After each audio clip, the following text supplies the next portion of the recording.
my disability is invisible. I have an invisible illness. People have no idea why I struggle. They don't understand it.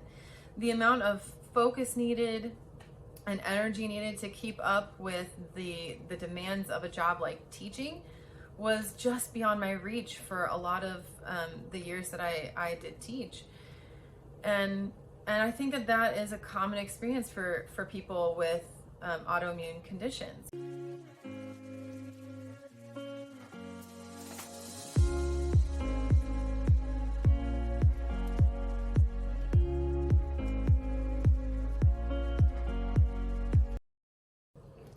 Hi everyone, welcome to this episode of Health Impaired, Health Inspired. Today I wanted to share a little bit about why I chose that title for the channel. I was thinking just the other day about how I have struggled to be successful in the workplace. I've struggled to create a career that is solid and long-lasting. And I have struggled with performance at various jobs, and I'm like, well, why? Why is that? And I came to the conclusion that it has very much to do with my health. I have an autoimmune condition, and so I decided that perhaps I am health impaired. I looked that up. I did not make up that term apparently, and I can't take credit because it is already a common term in the educational world. So you can be considered other health impaired for like services through special education, I guess. So any case, I don't take credit for that term, and hopefully nobody gets mad about that. But anyway, health impaired really does best describe how I feel about my own successes and lack thereof. And today I wanted to just share some contrasting stories with you about different folks, so two different people. This young man, the first person, when he was in high school, he was involved in different extracurricular activities and clubs and sports. I don't think he was involved in like too many, but he was actually involved in some extracurriculars.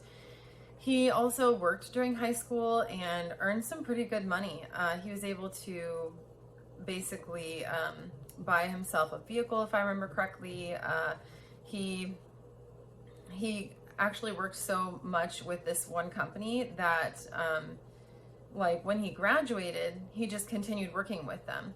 And he had a goal, he had a plan. But before I get ahead of myself, I should also say this student got very good grades. He excelled in almost every area. And I mean, he was set up for that in some ways by his parents who, and his teachers and everything. They really set him up for success. However, that being said, I mean, he had a lot of energy to give. This is a guy that had a social life. He had activities he was involved in. He worked and he was successful in school. I believe he had some help from his parents financially as well, but he continued to work while he was in college. He did quite well in college also, and he had some scholarships, I believe, that helped pay for things. But needless to say, he came out of that degree with very little debt, and whatever debt he did have, I think he just worked off really fast because he was promoted to management. He has had a successful career since then. He eventually became like a regional manager with that company, and he worked with them for quite a while. And when that company no longer could be successful, he moved to a different company. And I think he manages a store for that company, but it's like a larger store. So he really does have a great deal of responsibility and is trusted to do a great job. And, as far as I know, his career has just been wildly successful. This guy is probably 37, I think now, and he has a wife and 3 kids, and they are doing well. Life is not without its challenges for him.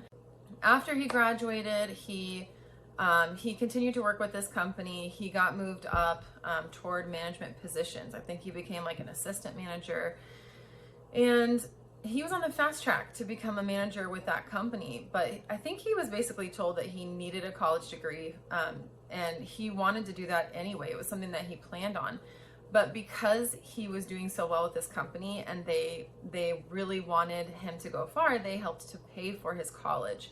I kind of think that was his plan all along. I'm not sure that he really meant for that to be the plan all along, but that is what happened. He got assistance from his workplace to go to college and to get like a business degree. His life isn't perfect either. It's not perfect. It's not without its challenges.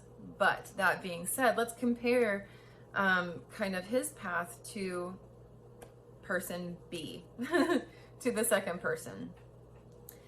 The second person, you know, in high school, by contrast, wasn't involved in a whole lot. Not very many extracurriculars struck her fancy. I think she did try to become involved in drama. She did try to become involved in drama, but was kind of ostracized by the people in that group. She tried out for the softball team because she played softball growing up, and there was an A team, a B team, and a C team, or like varsity, junior varsity, and a C team. And she didn't make any of those. It's a rather big school, pretty competitive, but she was one of 2 girls that didn't make the softball team. But she was quite heavy. I mean, over, I want to say like 220 pounds or more. And as a high schooler, that was kind of tough, you know. Fitting in with people was difficult. But she did have some friends, and she spent some of her free time with her friends, actually quite a bit of her free time with friends. But she was involved in choir. She loved to sing, and took some voice lessons and really expanded her skills in that area, decided that that's what she wanted to go to college for. In the meantime, she struggled to get good grades. I mean, there were times when she could have gotten college credit for a class that she took in high school, but her overall GPA wasn't quite high enough, so she didn't get college credit. She had to take those classes again in college. And she struggled with executive functioning skills, like, you know, being on time for things, making sure that she completed her homework and got it turned in, just keeping track of all of her responsibilities. She worked in high school. As soon as she was able to start working, she did. But most of her money from those jobs went to things like, you know, buying herself the shampoo and makeup that she wanted. And she did pay for some of her own, like, vehicle maintenance, like oil changes. I think, did she pay for insurance? I think she might pay for insurance too. But in any case, she was responsible for a lot of those things, as long as she was able to keep working. But the first job that she got was in fast food, and it was awful. And the second job that she got was much more up her alley, working at a veterinary clinic, which was great. But unfortunately, her grades started to slip. And so it was decided with her and her parents that it would be best if she just quit her job for now and focused on school. She pulled through the class with a C instead of a D, so it did work, it did help. But needless to say, that was like her junior year, and her senior year she just focused on school, and it was a good senior year. But then as soon as she was able, like the summer after that, she was working again. She went to a community college right out of high school, trying to get a degree, an associate's for music, and she worked part-time jobs then as well, and she had a vocal scholarship, but it didn't pay for everything. She still left that experience with some debt, although very little. The bachelor's degree is much more expensive than associate's. And getting that at the community college with the scholarship and all that was extremely helpful.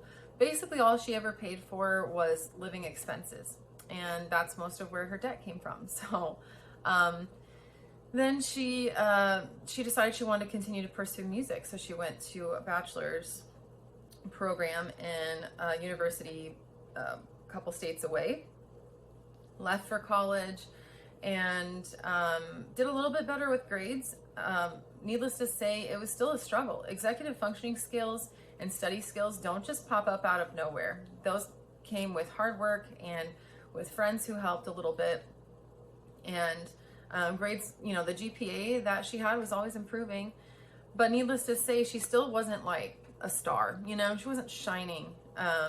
And I mean, yes, like she was successful vocally speaking, like she was a voice major and she was singing and she was growing as a vocalist. But that doesn't really, you know, beef up your resume, your academic resume, or going into like your professional resume.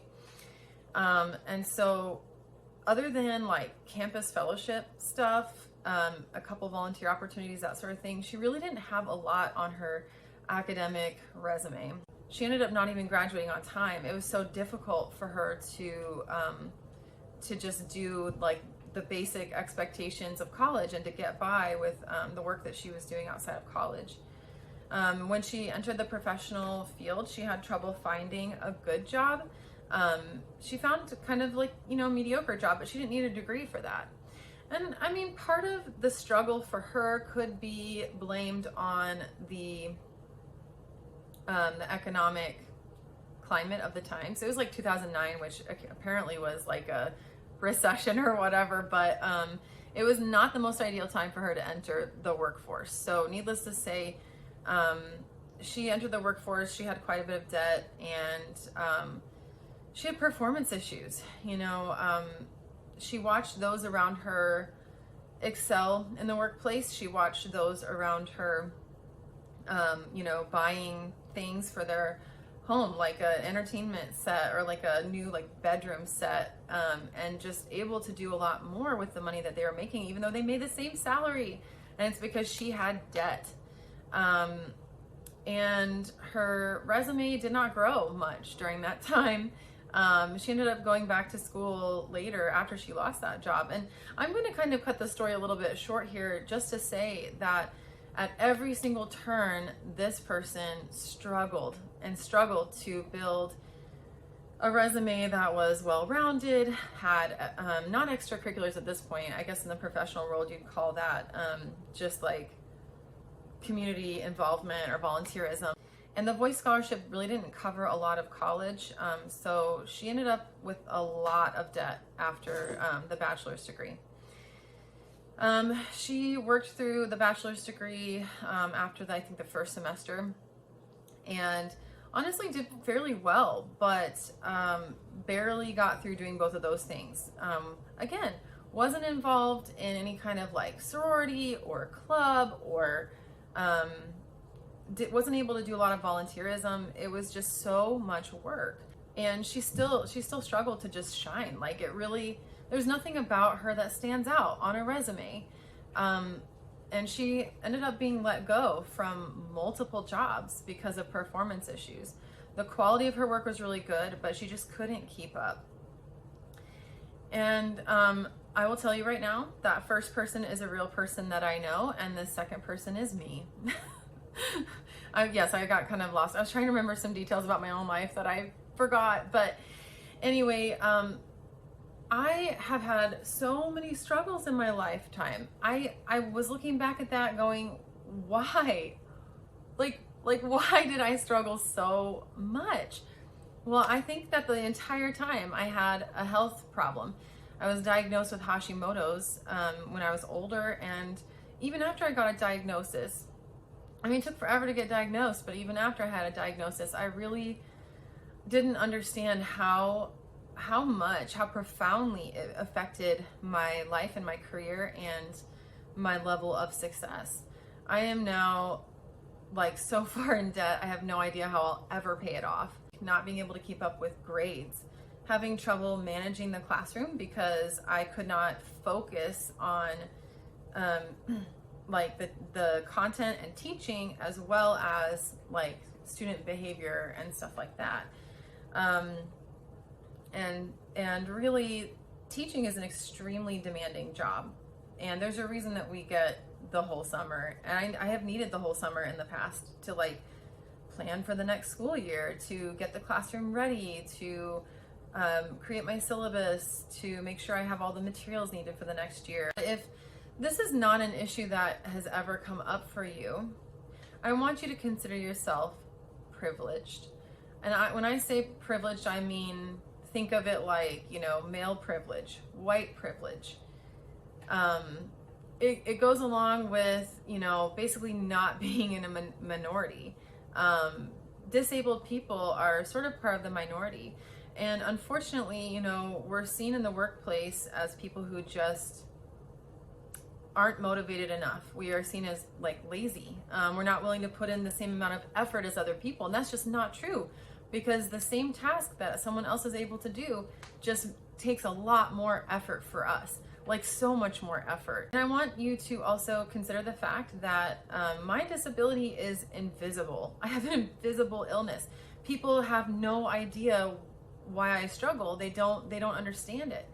The amount of focus needed and energy needed to keep up with the demands of a job like teaching was just beyond my reach for a lot of the years that I did teach. And I think that is a common experience for people with autoimmune conditions. You know, the fatigue is just crippling, and the brain fog.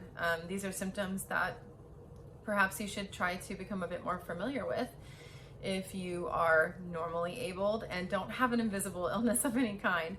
So I would really, really encourage you, if this is not a problem for you, to think about how grateful you should be for all of your privilege and the success that you've had so far. If this resonates with you, I am just heartbroken for you, because I relate to that. It is so disappointing. It is so hard to want to be successful and to put in what you feel like is as much as you're able to give, if not maybe more. You push yourself and you just can't be as successful as others. So my heart really goes out to you. And I think this is a real opportunity for us to advocate for more accommodations and modifications in the workplace. I definitely will be making a video about that. And I'm going to do some research, and I'm going to be talking a lot about things that you can do to become more successful in the workplace and modify just for yourself if this is a problem for you. So please look forward to that. Check my page and see if the video's up. Please like and subscribe if you feel like any of this resonated with you, or you are interested in learning more about invisible illnesses. I hope that you leave today feeling less impaired and more inspired, and I want to thank you so much for watching.